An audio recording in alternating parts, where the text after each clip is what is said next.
Hello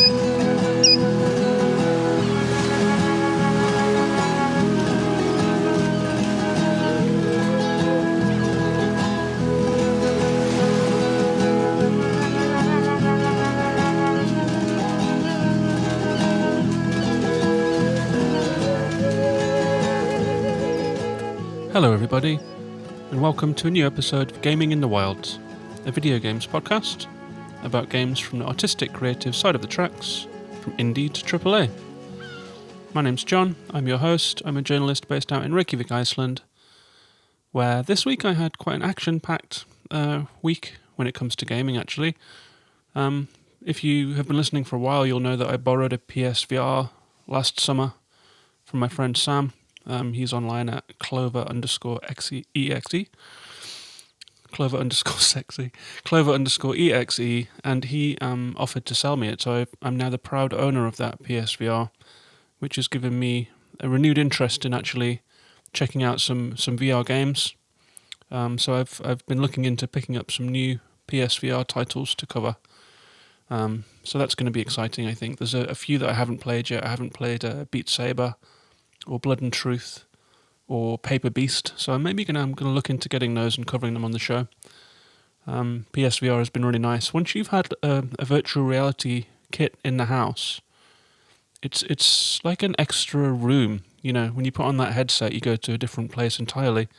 And so the idea of letting it go wasn't really appealing to me. So I'm really happy to have that PSVR now. And I'm looking forward to seeing what else the format has to offer. I've really enjoyed the things that I've played, Astro Bot Rescue Mission, and Moss and Fuji and all of those games that I've covered. So I'm really happy to expand my knowledge of what's out there for VR. I also got a new controller called a Backbone controller. I posted it on my Twitter timeline. This was something that I saw Reagan Kelly got one of the hosts of the Short Game podcast. And didn't know that I needed this until I saw it, and then immediately bought one for myself. It's an attachment with a kind of, looks a little bit like Joy-Cons, but it's connected at the back by a adjustable backbone, and you kind of open it up, you put your iPhone inside it, and then clip it into place. It has a lightning connection inside it, a lightning connector, and your iPhone is then basically a switch. And there are games in Apple Arcade that I've felt weren't suited either to iPhone or to Apple TV with a controller. For example, The Pathless. Apple TV is not really powerful enough to run that game, and touchscreen controls were too, virtual joysticks are not ideal. And it's a game that has a lot of controls going on, so trying to fit controls onto that tiny screen alongside all of that beautiful graphical world that they've created didn't quite fit. So and the same goes for a bunch of other games too, like Sky, Children of Light, the Journey follow-up. It had a virtual joystick on the screen, made it kind of hard to control. And so this solves that problem, basically. The screen just becomes a screen with the odd touch control to tap on an item or to tap on someone to talk to them, something like that. And the rest of the controls are in the Backbone controller. It has integrated screen cap and video capture.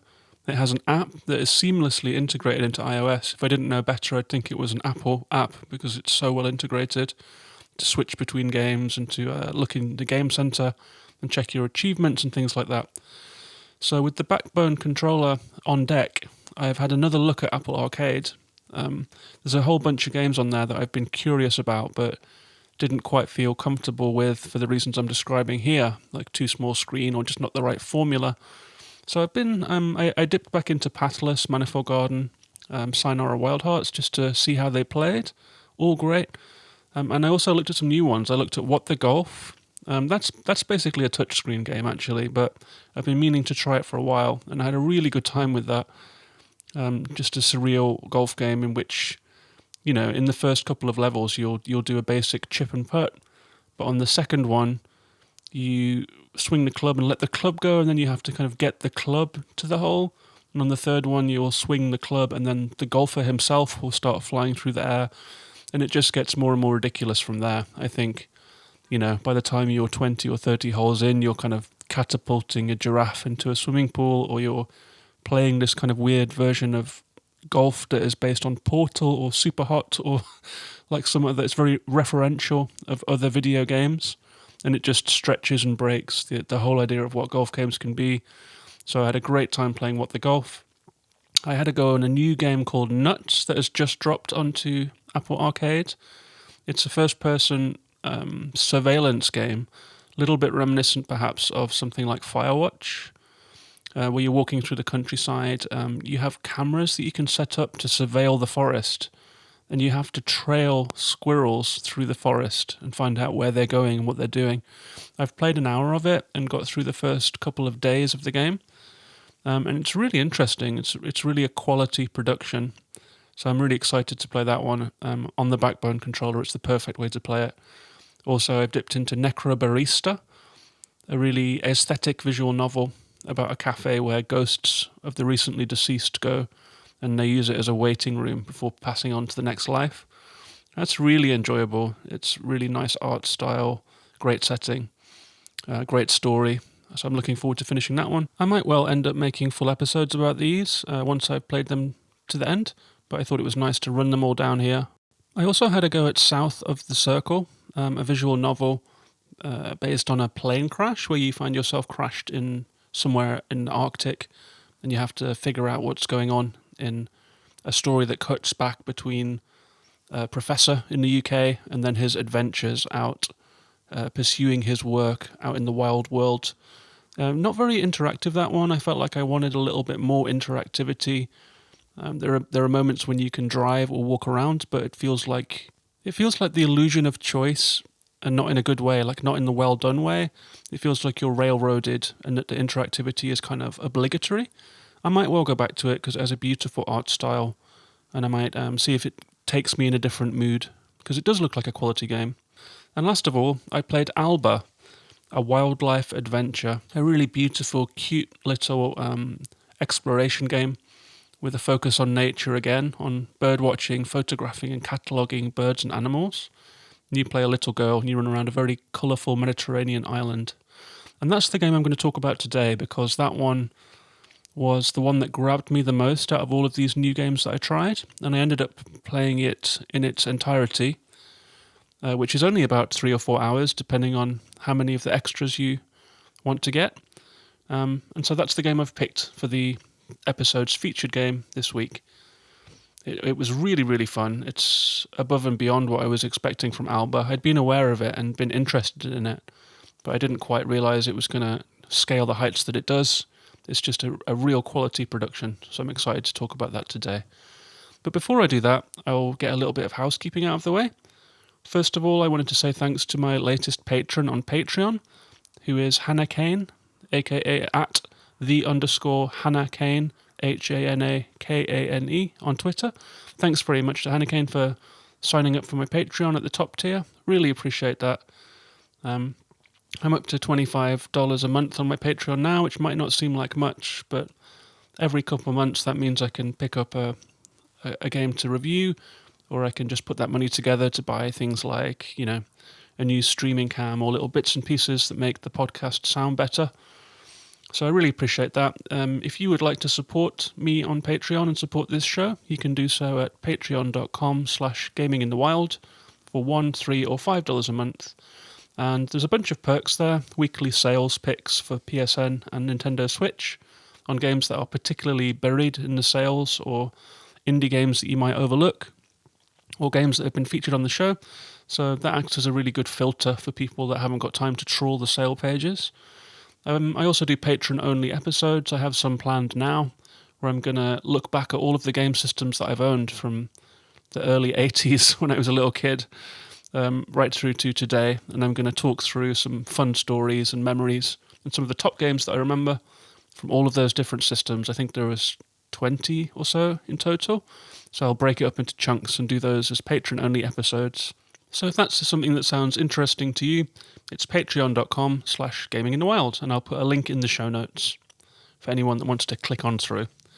So with that out of the way, let's move on and talk about Alba, a nature adventure.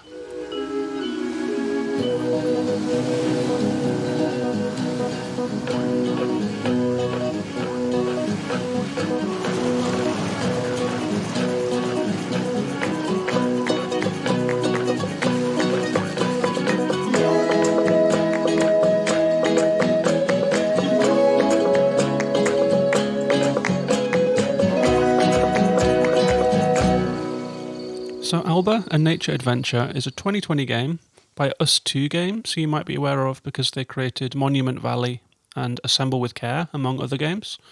It was released on Apple Arcade and Steam, and it is due for a release on PlayStation, Xbox, and Switch, where I think it will do really well actually in spring of this year. The devs have described it as a chillectathon, bless them, based on their childhood summers. And it is a game that has that kind of summer holiday feeling that I loved so much in A Short Hike.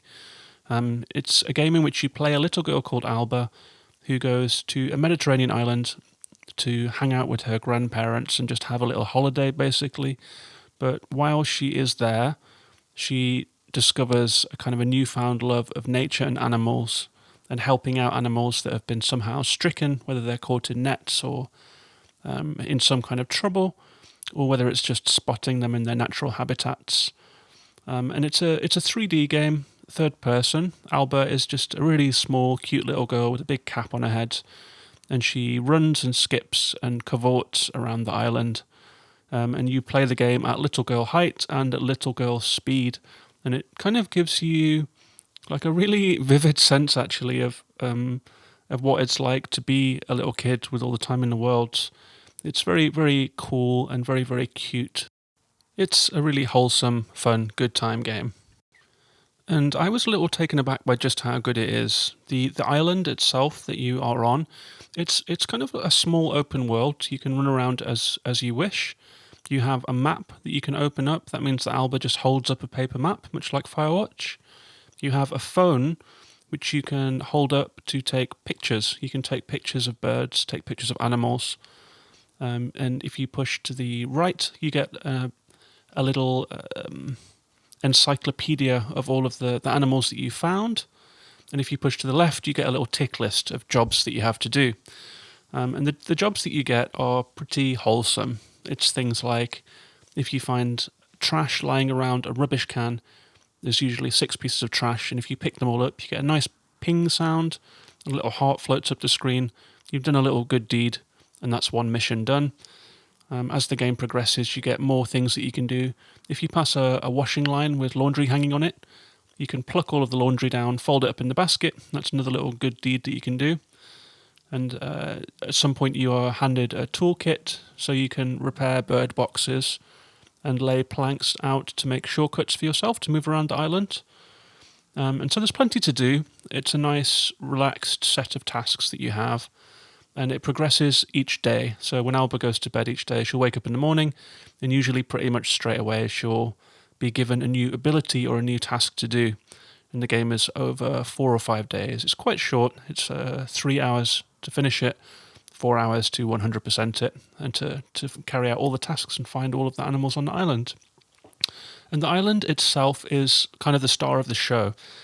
It's a really well-realised world. It's a small beach resort island that has a little town with a gelato shop and a promenade, a marina, and a little boardwalk, and a beach where people are sunning themselves on lounges. It has a couple of farms, one for chickens and one for rice. It has a ruined castle on a hill in the centre, so it's got some nice verticality to it and nice views, either up to the castle or down from the top. It has various little patches of woodlands where you can walk between the bushes, and then of course lots of rocky inclines leading down to really beautiful white beaches. And the island itself it feels wonderful to travel around. You can almost feel the sun on your face in this game. The art style is beautiful. It's quite stylized, but the plants are really, really beautiful. The foliage everywhere with the bright colours of the leaves, the bright colour of the soil, the blue sky, and the sun shining down. It has realistic light, so as the sun passes overhead, the shadows move, and as it gets towards evening, you get that beautiful orange sort of Spanish Mediterranean light that gives way to a pink sunset. And that's usually when your grandparents will text you and say you can come back to the house now for dinner. You have the option of going back to see them, and they say, "Are you hungry yet?" And if you say no, you can run around a little more and just freestyle, because you'll usually get texts throughout the day that say things like, "Come up to the North Beach, we found a cormorant," or "A sparrowhawk has been spotted up at the castle." So you get these little alerts, like in-game timed missions, kind of. But then as the evening sets, if you want to, you can just run around the island to your heart's content and then go back and talk to your grandparents to manually end the day. And yeah, the island is just really, really fun time. It's sticking in my head as a place in much the same way as Hawk Peak Provincial Park did in A Short Hike. And that's very high praise coming from me because I found that game to be incredibly relaxing to play and a really wholesome, good-hearted, feel-good time. And Alba manages that same feat.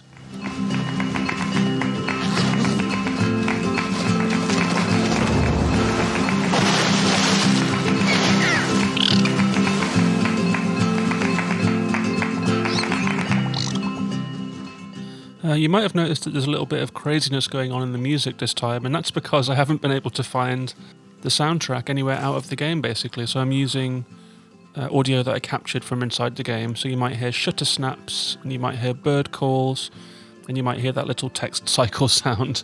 But the music tends to be 1 or 2 minutes long only, and it just kind of drifts in and out, and it's always this beautiful, relaxed kind of sounds like indie pop or Mediterranean traditional folk music, and these little interludes just come along as you're going about your day, and they really add to the game. The game has a really wonderful audio environment, which I've really admired actually. For example, the bird calls are really authentic, and so when you're in an area that has, for example, a pigeon or a dove, you'll hear bird calls that belong to that bird. If you're in an area with a sparrowhawk or hawks or falcons or bigger birds or herons or little beach birds running around in the sand, they all have their individual sounds. And if you disturb a bird as you're running around the forest, you'll hear this kind of rustle of wings, the familiar rustle of wings as they take off. And all of the bird behavior is also very authentic. The way that the birds move, like if you disturb a little finch sitting on a fence post, it will kind of dip away and then pop up into the air 3 times in a straight line in a way that we've all seen many, many times. So all of the birds move and behave and sound right. And it really is details like that that make this game tick. The game is full of great details. A lot of things that games of this type often get wrong are gotten right here. And it's the difference between this being like a fun little diversion and a game where the quality is very noticeable. And I've made a little list here of all of the details that stood out. For example, in the environment, you'll find cars on driveways. You'll find every house has like a little wheelie bin where people put their trash, and they have little taps on the outside of the houses. On the boardwalk, there is a tourist shop which has like inflatables and sunglasses and things like that. And as you're walking around, there are fences and worn wooden pathways which have kind of been half buried in the sand. And there are irrigation ditches around the farms. So the world itself is very detailed and beautiful in a way that I found to just be very convincing and very well thought out. It feels like an inhabited world where people live. I mean, there's even on the outskirts of town, there's a half-finished house, which has those kind of metal poles sticking up from the foundations, and it's slowly being built up. And there are even like tags on them and things like that. So it really does feel like a living environment. But as well as those kind of details, the audio and the graphical and the environmental considerations, there's just a lot of gameplay design features, little details that are often gotten wrong. For example, Alba moves at a very slow speed, like little girl speed, and there isn't like a fast run button. You know, it's like one of the first things you do when you start a new game and you're running around is figure out how to move as quickly as possible. You quickly realise that you have to move around this game at Alba speed, which could have been frustrating, but actually they make Alba vary her walk. So sometimes she will break out into a jolly little skip and skip around. Sometimes she'll extend her arms and kind of flap her wings as if she herself is a bird. And so it's just really, really enjoyable watching Alba be Alba as you're moving around the island. And something that I always say about any game is that it has to be fun to move around. If it feels hard or if it feels annoying in some way to move through an environment, or if it's glitching all the time or something like that, it will just kill your enjoyment of a game. And Alba really gets that right. Also, invisible walls are something that kind of haunt these kind of games. Like if you come to a cliff edge or if you come to a bush or a tree, you often feel like there is an invisible wall around it that your character hits because the collision detection is a little bit off. In Alba, they managed to sidestep that completely. You can run basically through foliage, so you can run through reeds or bushes. You'll bump into trees and fences, but a lot of the time, even when there is little inclines or little steps on the ground, Alba will just slide over them in a way that completely diffuses that common downfall of the traversal in games of this type. Also, they just really nailed the UI. So, the right stick is for the angle of the camera, the left stick is for controls, and then the D-pad will bring up the map or the task list or the encyclopedia and all those kind of things. And so it feels very, very natural, like the control mapping is perfect. Also, the people that inhabit the island, they're a bunch of characters, they're real characters. They're the kind of people that you would find in these places. There is a bird watcher guy who's got like a long white ponytail. He's always got his binoculars and he's looking out for something unusual.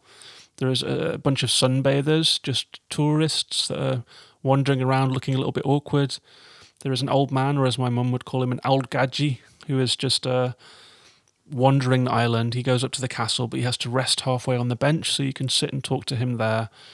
There's someone doing yoga in the sun and kind of repeating mantras to herself. There is a couple of shop owners that are delighted to see Alba and offer her a taste of ice cream. There's a policewoman, there's a mayor. There are all these wonderful cast of characters. There's a couple of old ladies that you can talk to. And the dialogue doesn't repeat. Often in these games, you can talk to someone once. When you come back, they say the same thing. I felt like in Alba, this happened 3 or 4 times in the entire 3 or 4 hours. And that's so refreshing to me. Like the idea that these people feel real and they move around on their own daily schedule and they always have something interesting to say to you. It really helps to add to the immersion and to just add to the enjoyment of the game. Also, there are times when you're looking around for objects on the ground, like trash, or you're looking around for an animal that's giving you a distress call. But rather than making you rely on, being able to pick something out of this very colourful art style of this world, anytime that you can see something that you can interact with, a white dot appears above it. So you can see it from quite far away. It will draw your eye to it. And if you're looking for a trapped animal that is squealing or squeaking or barking, then there's a visual cue will appear, like a set of 3 lines will appear on the edge of the screen so you know which way you're supposed to go in and you can follow the sound. And that's really clever because, when we're moving through the real world, we get to rely on all of our senses at once. And the way that is translated into video games often feels a little awkward. It's like you're relying on your eyes when in the real world you would be relying on all kinds of senses at once.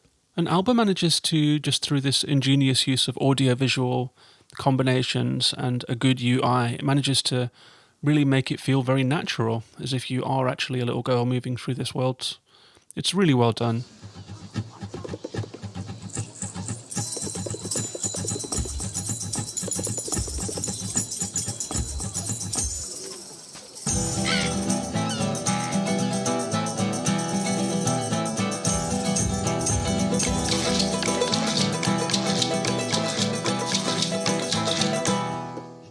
And there is also a storyline to the game. There is a hotel that is being built on the island where there is a dilapidated nature reserve. And as you learn all of Alba's various skills, you get to repair the nature reserve and you decide to gather a petition with your friend Inez, who is another gorgeous little character model. She's just so fun. She's always just dancing or playing or kind of making a nuisance of herself. And she's Alba's best friend. And the two of you get to travel around the island together sometimes. You have to skip around with Ines, or sometimes you go around by yourself. And the two of them decide to form a little nature league and to gather petitions against the hotel. And so there is a little plot line that plays out across the course of these 3 or 4 days with a mayor and a kind of a villainous businessman. And the whole idea of it is to be kind of an eco game, I guess, as well as photographing birds and comparing notes with your grandpa and with the bird watcher and spotting all of these different animals, whether it's hares and foxes and lizards and geckos and birds themselves. You do also get this really nice narrative. It's a little bit like, the kind of predicament of small island communities that perhaps don't get the tourism they once used to. There is this question of whether or not a hotel should be built, or whether or not to try and use what they have already, or to reinvent themselves. And you do get to see this play out. So while it is a very innocent, fun exploration game based around birdwatching, animals, and doing good deeds, and being a little kid, there's more to it as well. But it would be really easy for this game to feel preachy. But it really doesn't. It just feels really, really fun. I think that's partially down to the art style, to the good dialogue that always clicks along and is always light and entertaining, and the really well-made structure of the game, and just all of those careful details that I discussed earlier. I think for fans of A Short Hike or Animal Crossing, or those kind of games that are based around wandering and collecting and chatting to people in a pretty colourful, wholesome, feel-good environment, Alba is a game for you. I would give this game really high marks if I was reviewing it. I'd think about giving it a 9 out of 10. The only downside of it really is that it's quite short, that 3-hour playtime. But if you're on Apple Arcade, you can play it for nothing. And I hope that it's well priced when it comes to Switch in the same way that A Short Hike was. It looks like it's $17 on Steam, which is maybe a little bit steep for the 3-hour playtime that you get. But I don't know. I mean, A Short Hike was very, very cheap. They priced it at $8. It seemed really like a good, sensible price point for that game. But I guess this studio is a full studio. It's not a one-person project, so perhaps there's a whole team working that this has to support. Either way, whether you play it on Apple Arcade, or whether you play it on Steam, or whether you wait for it on Switch or PS4 or Xbox, perhaps it will come onto Game Pass. I say find a way to play this one. It's a really strong recommendation. That's Alba, a wildlife adventure.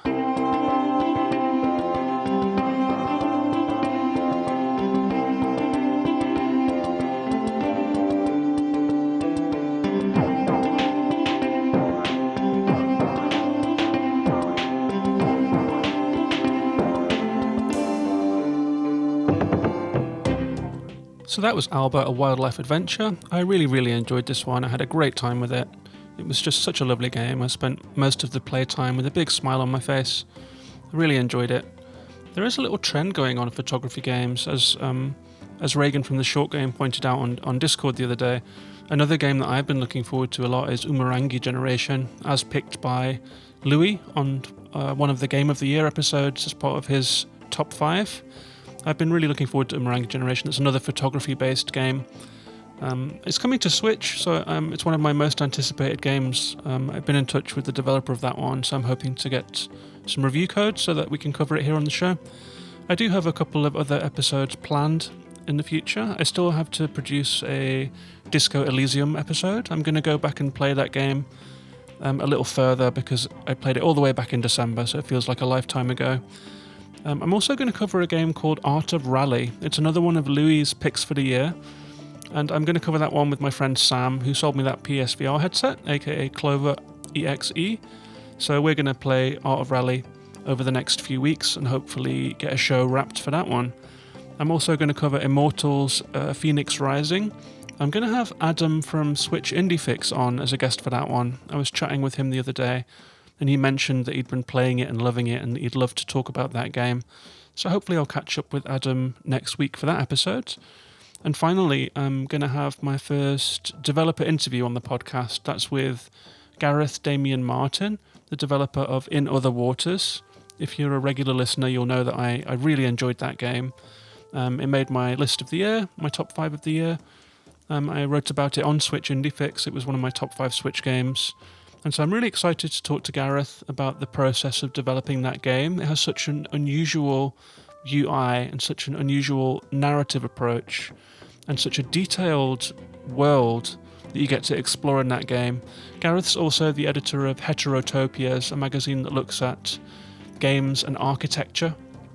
That's really worth looking up if you haven't seen it already. The issue that I first picked up, I think it was number 7, had a piece about Kentucky Route Zero, a piece about Death Stranding, a piece about The Last Guardian, all of which are games that I've covered here on the podcast. So it was really exciting to read these deep dives into different aspects of that game, how architecture served those games and how setting served them. They're really well-conceived pieces. So I think that Gareth is going to be a really interesting guest for the show, and I'm very much looking forward to having them on. So that's our show. I hope you enjoyed it. I'll be back next week with one of those episodes that I've just described. If you have enjoyed the episode, you're very welcome to join me on Patreon, patreon.com/gaminginthewild. Every contribution really helps me to keep the show going, make it sound better, make it be better, and keep on developing it. I also have a Ko-Fi account at ko-fi.com/gaminginthewild. If that's your preferred creator platform, you can always make a one-time contribution to the show there.